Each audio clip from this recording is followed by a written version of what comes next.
a lot of folks think, oh, these big events, these big celebrity-based events, and they're amazing. And I do a lot of celebrity-based events myself out in California.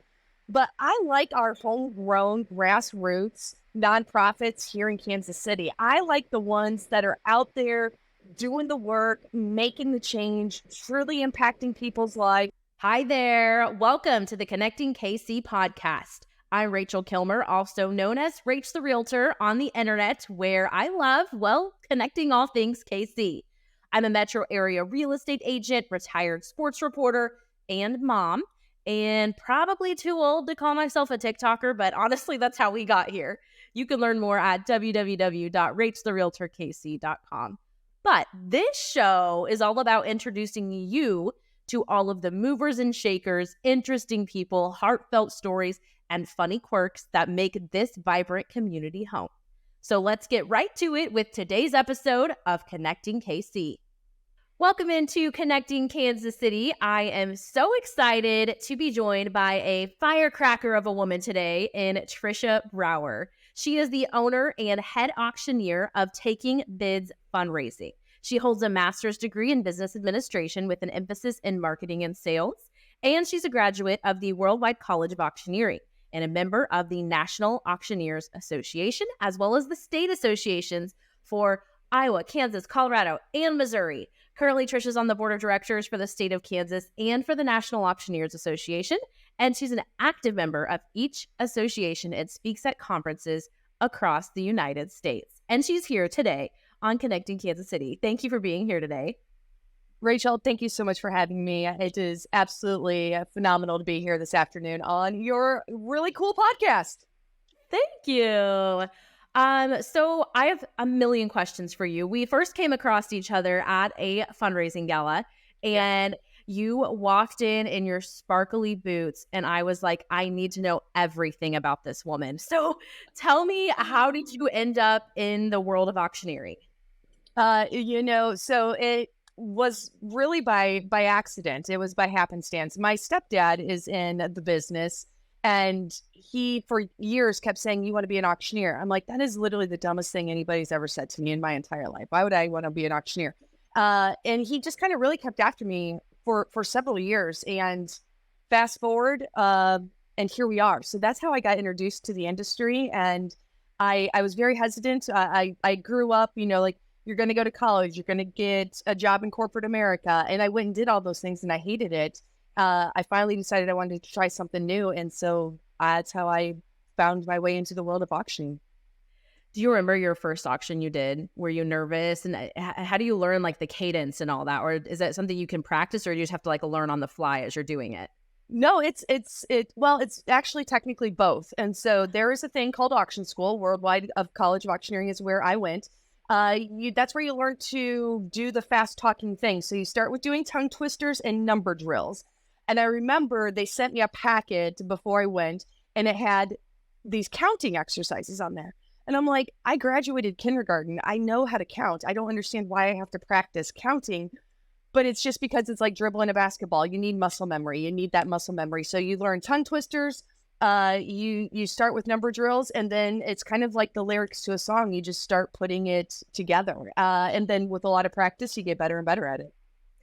I think when people first hear the word auctioneering, they're thinking cows and estate sales. Yes. Yeah. When you first got in, is that what you thought you were getting into, or were you thinking about the sparkly boots and the galas from the start? The reason why I was so resistant to it was because I thought of cows and farm equipment. I'm a farm girl. I'm from northeastern Iowa. My very first auction was a cattle auction. And so it was just what I associated when I heard the word auctioneering, which is why I didn't have any interest in pursuing it. And my stepdad said, hey, there's this whole other world out there, and let me tell you about it. You get to go help amazing nonprofits raise really good money to do really good things in the world. And I was like, oh, tell me more. And so that's when I actually became interested in this, was I found out there was something completely different than what I associated in my mind. If someone comes to you with a cow auction job, will you take it? Or do you specifically? No. Okay. I was I want the reason why. Here's why though, because I don't know how to sell cattle. I can talk fast, but I don't know what it takes to sell a cow successfully because it has to do with their weight, their diet, the medications that they've had, how old they are. There's so many things that go into what affects the value of a cow. I couldn't do it. And just like that's why I specialize in fundraising, because somebody who sells cows can't necessarily come in and do the job that we do either, because that's not what they focus on. Yeah. Like this beautiful brown cow named Betsy, like Like, that's all I got. yeah, yeah. So how quickly did you go from like, okay, I'm an auctioneer now, I'm going to take jobs to like, oh, I have to start a business and a team because the workload is so heavy? I knew that I wanted to pursue this full time.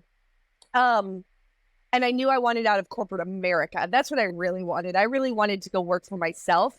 So I went to auction school in February of 2010, and February of 2011 was my last day in corporate America. Through that first year is where I started to begin to build my business and build my plan. I initially had no intent whatsoever of building a team. A lot of auctioneers don't have a team. That's them. They're solo. They're a solopreneur, and they do it on their own. I'm just very fortunate that, especially since the pandemic, business has been so robust that I have had people I could put into those roles to build the team, but it's not actually what I set out to do. Yeah. And were you trying like early on to like be everywhere yourself? Would you take like multiple gigs in the same day and be like hustling across town? No, you can't do that. That's harder than you would think on that one. And that's honestly more stress than what I would ever want. But it did, I would drive 8, 9, 10 hours. I would get on and I still do fly. Like I was I was out of state at the beginning of the week to do an event, but I would go anywhere to do anything just to get that experience. Now I'm very, very lucky in that being based in Roland Park, we're very centrally located. So for the most part, if I have to drive over about 20 minutes, that's a long commute for me. That's great to be in a position where you can kind of pick and choose and make sure it's close to home. Yes. Is there a favorite kind of charity that you enjoy working with the most, that like this is extra near and dear to your heart? There's so many worthy causes out there. I'm a huge animal person, so animal shelters. I'm also a big sister, and so I do several of the Big Brothers Big Sisters throughout Kansas and Missouri. I mean, so many of our partners I absolutely love, and it's not always about the charity; it's about the event. And a lot of folks think, oh, these big events, these big celebrity-based events, and they're amazing. And I do a lot of celebrity-based events myself out in California.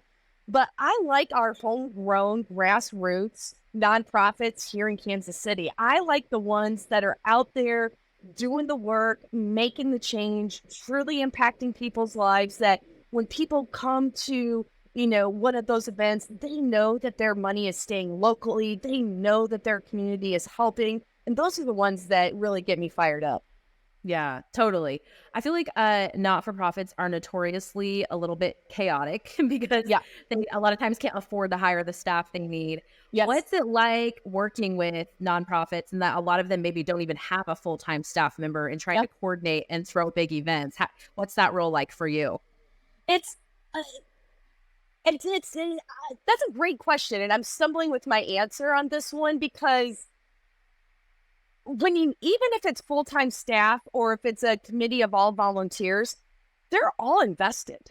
And so they really are, they're there to show up. They're there to do the work. Now, I will say that with anything in life, you have multiple people on a committee, multiple people on boards. The 80-20 rule will always apply. 80% of the work is going to be done by 20% of the people. So it's not necessarily an even distribution of that, but they all want to make that happen. And one thing that we work to do, and one thing we're actually getting ready to roll out for next year that I'm so excited about, is what we're calling an event hub. And it will really walk through a standardization of how to prepare for your event. And so it has milestones, it has key markers, it has spreadsheets, it has forecasting for your financial data, it has training videos, it has templates. I mean, it is really, what we're trying to do is lessen that burden on our nonprofits, because the more work that they're trying to do to plan the event means fewer donors that they're having conversations with. And we want them to be having those valuable conversations with their donors, because that's where the change comes. That's where the impact comes. So if we can free up 20 hours of their life to give them to go sit down and have coffee with 20 different donors, that is what we want to give to our nonprofit partners. Genius. So smart. Thanks. That'll be a huge tool. Yeah. I just, as someone that's been involved with the John Knox Village Gala a couple of years, it's a big lift. So any tool that they have is super critical. What are your like top tips for throwing a big event like this? Like, what are the top 3 things to have a big event that people enjoy, that people like don't think of always? Number one, and of course I'm biased, but number one is hire a professional fundraising auctioneer. Not all auctioneers are created equal. And I know that nonprofits tend to be very focused on saving money, but don't save money to lose money. Because one thing that we always tell people is your greatest expense is the money that's left in the room. It's not what the investment is into our team. We do continuing education every single quarter and a couple of big ones every single year. We are out there finding out what the trends are, what's working, what isn't working. How do you connect with donors in an emotional way? How do you connect with donors in a transactional way? Because there's 2 different types of donors there. So don't just be looking for somebody who can talk fast. Look for somebody who actually knows how to raise funds. So that's my very biased plug, number one. Number 2 is focus on the donor experience. The more fun the donors have, the more likely they are, not so fun, I should say, that's a little bit of a misnomer there. But if parking is convenient, if they don't have to wait in long lines to register, if they don't have to wait in long lines for a drink, if they can easily find their table, all those little things is going to add to their experience. And they're going to be in a much better mood, which means they're going to give you more money, but also you get to continue that relationship with them for another 364 days after that. And then the third tip would be get an amazing MC like you, someone that's dynamic on stage, someone that knows how to engage with the audience, and someone that has the organization's best interest at heart. Absolutely. I can definitely attest to number one, having your team is incredible. Just watching you guys work. I mean, Thank you. There were a couple of times I was like, oh, we're done. Like no one else has any money left. And like, lo and behold, here we are. Like, and every dollar matters for a charity like that. So it does. Totally can see that. Your team that at my event, at least, was all women, I believe. Tell me about what it's like being a woman in this field, because am I correct in assuming that it's mostly male auctioneers out there in the world? The data that we can extrapolate says that 86% of auctioneers are men, meaning 14% are women. It's a huge compliment to me when people are like, oh, we're not what they're expecting. And that's what I want. I want to bring disruption to what people are expecting. I want to keep them on their toes. And honestly, Rachel, it surprises me in 2023. Every now and then I still get, I didn't know women could be auctioneers. What? Oh, well, you said that out loud. Your inside voice came on the outside on this one. But one of the things that I do believe gives my team a competitive advantage, because right, wrong, or indifferent, women tend to have a higher strength in empathy. And with the work that nonprofits do, empathy is a very important skill. And so we bring a lot of that to the table. And also because people aren't expecting mostly women in sparkle boots, they want to watch, they want to participate, they want to see what's going on. Like, what is this? And we love that about it. Yeah, you guys do bring this like energy and this spectacle. Like you know you're there. It's like a presence, and it brings up the energy in the room for sure. So I don't know if it's the boots or the personalities or a combination of the two, but but it's awesome. I think it's all the above. You know, the boots happened by accident. I saw them. I was walking through Nordstrom one day and I saw them and I was like, oh, those are fun. So bought them, wore them to an event. The reaction, and you're in marketing, so you understand this, right? When somebody reacts in a certain way, you know if you have something or if you don't. And the way people were responding that night, I was like, there's something here. And I have that sparkle microphone cover. And so there were so many comments about the sparkle microphone cover and the sparkle boots. So I wore them again. And now it's to the point where if I don't wear them, some people are like, they're borderline almost offended. They're like, where are the sparkle boots? Like, why aren't we getting the sparkle boots? And I'm like, I don't know. It's a Western theme. I didn't think the sparkle boots fit. And they're like, bring the sparkle boots. So it became an accidental, trademark of ours. Yeah, you're gonna have to start like writing in your contract, like, I do not have to wear the sparkle boots. If I have a blister, I might be wearing flats. Like, I actually might have to be a little proactive in addressing that. You're really onto something there. my daughter's gonna be Taylor Swift for Halloween, so she has a sparkle microphone that looks just like yours. So I hope you feel like Taylor Swift on stage when you are holding that. Oh, 100%. Yeah, when we have the sparkle boots, the sparkle microphone, we don't get to use confetti cannons at every event. But when we do, I'm like, these are all the things, right? But it adds to the show and it adds to the experience. Absolutely. What's it been like creating a team, growing a team, hiring, managing people? What has that process and like learning experience been like for you? I am so lucky, Rachel, because I just have had the most phenomenal people come into my life. And I don't know how I've truly gotten so lucky. I worked in corporate America for over 10 years. And so I had that experience. And that was really what I thought everything, when it came to managing people was like. And I found that that's not it at all. I've taken a different approach than what other people in my position have done, where a lot of people who are growing an auction team, they recruit from within the industry. They recruit people who have just recently gone to auction school. They recruit new members of the associations. We've gone about it a different way, where I've really worked to identify great people who I feel have the skills, and then been like, so would you like to learn a little bit more about what we do? But I've also had people approach me and say, this is something I've never seen before. I want to know more about this. So from that aspect, I've gotten very lucky in growing and managing the team, because the people who have come into the fold, and I apologize, those are dogs barking. That's part of life nowadays. I'm just very lucky that they want to be part of this. And so my goal as the owner of the company and as the leader of the company is to creating an environment that they want to be in, and keep creating the opportunities that fulfill whatever bucket it is that they are trying to fill in their life, whether that be social engagement, making some extra money on the side, making an impact, pushing themselves. I'm here to serve them and to the best of what that is for them. Mm-hmm. What does the workflow look like for you guys? Like, do you have an office that you physically meet in? Do you gather once a week? Like, how often are you guys together? And how much like legwork goes into getting ready for an event? All great questions. I'm based out of my house. I do not have a physical location for an office. We do team trainings about once a month. We tend to rotate though between some of the team members' house. A lot of them do happen at my home, just because I am so centrally located to everybody. It's convenient for everyone. But we've shuffled that around, gone to other folks' houses to have our team trainings. We do a lot virtually, a lot of Zoom calls, especially when we're getting ready for an event. And one of the other team members is the auctioneer for it. We use the technology to the best that we can. And I forgot what the third part of that question is. The legwork and getting ready for an event. The legwork. Thank you. That's what it is. We spend an average of about 25 hours preparing for an event. And that includes all the consulting that we do leading up to the event, our own homework that goes into that, our own preparation.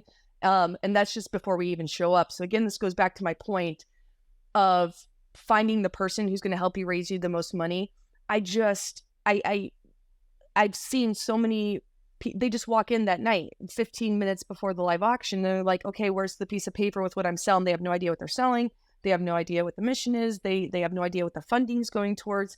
And for me, I don't feel that I could be the best advocate for the nonprofit by operating that way. So we really do a lot of pre-work, because I feel that people can tell really quick when you're full of it and when you're not. And I want them to, the best compliment we can get is they're like, I didn't know that we met at John Knox Village Foundation. When did they hire you? And they think that we're part of the organization. That is one of the biggest compliments we can get. So it's about a half a work week that goes into each event. Yeah, absolutely. That's really cool.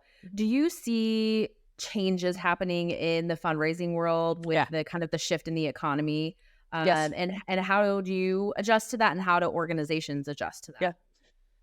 Also a great question. And you being in real estate, understand there's a lot that goes into how people spend their money, when they spend their money, the relationship that they also personally have with money. With inflation being high, investments being down, and interest rates being up, um, we're seeing a shift in what people are more transactional than they are just giving. When times are good, people, especially at what we define as a higher level, which is $1,000 and above, that people are very generous. You know, they're good, right? They're like, sure, the times are good. Here's some money. When times restrict, they hang on to it. Now they're still willing to give that, but they tend to need something in return. That's why having a good vacation package, a good dining experience, those are the things. They're still going to give you the $5,000, but they want to go on vacation as well, and rightfully so. So they need something in return. So organizations, we're having to have some very tough conversations with, this is what our forecasting model says to expect. And then this is how you can plan for that, because there's always a surprise, and there's always a surprise that comes out of nowhere that we're like, yeah. And then there's always a little bit like a, ooh, on that one. And so it tends to balance itself out. But we want our nonprofits prepared for what's going to happen, regardless of if we think things are going to go down or if we think things are going to go up, because it impacts their programming, their staffing, and what they're able to do for the community. So we try to help prepare them in the best way we can. Yeah, absolutely. Okay, last couple questions I ask everyone that comes on the show. First one, yes, is what is a great meal that you've had out and about in Kansas City recently? You asked me this. I saw that in the email you sent, and we went to oh my gosh, I'm drawing a blank. It's a Southern steakhouse, and we went there for brunch, and it was absolutely delicious downtown. And I got the chicken and waffles, and it might be the best chicken and waffles I've ever had in my entire life. It was amazing.